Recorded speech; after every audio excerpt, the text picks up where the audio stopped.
Alors, le passage de l'argentique au numérique, il ne s'est pas fait tout seul, ni sans accroc, parce qu'on découvrait une autre façon de travailler.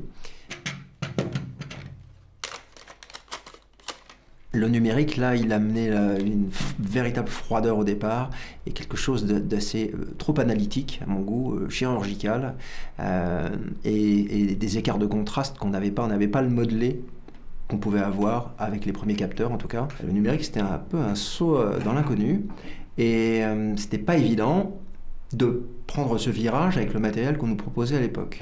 On avait des actions destructrices sur les pixels, enfin, c'était assez terrible. Et en fait, on n'y connaissait rien. C'était pratiquement un autre métier. Il fallait passer plus de temps à s'occuper de techniques, de faire qu'on ait des résultats homogènes à la sortie, plutôt que de composer son image et de savoir éclairer. Donc c'était assez frustrant, finalement.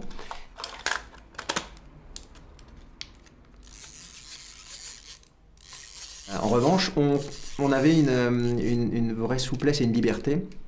On manipule des centaines de rouleaux de films, et puis on s'affranchissait d'une partie de la chaîne graphique, en fait, qui était le laboratoire, où on faisait des tests, des suites. Moi, quand j'ai quitté Paris pour venir dans les Yvelines, il n'y avait pas de labo professionnel, hein.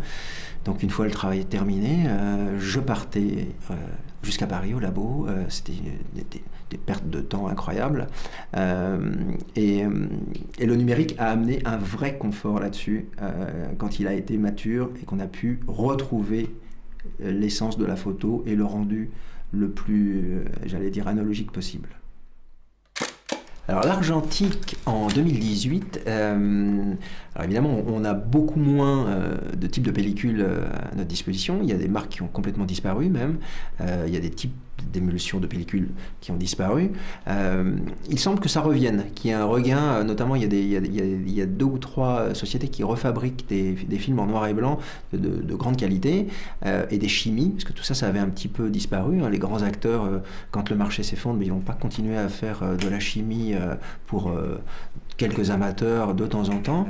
C'est excitant pour les jeunes générations de découvrir quelque chose dont ils ont entendu parler mais qu'ils n'ont jamais manipulé véritablement.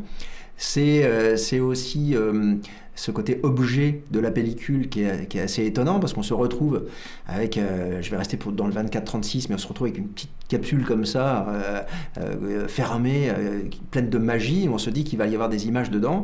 Ça, c'est assez étonnant. Je conseille à toutes les générations nouvelles, montantes, ayant envie de photographier différemment, de se lancer dans l'argentique et de vivre ces moments-là, parce que c'est absolument formidable.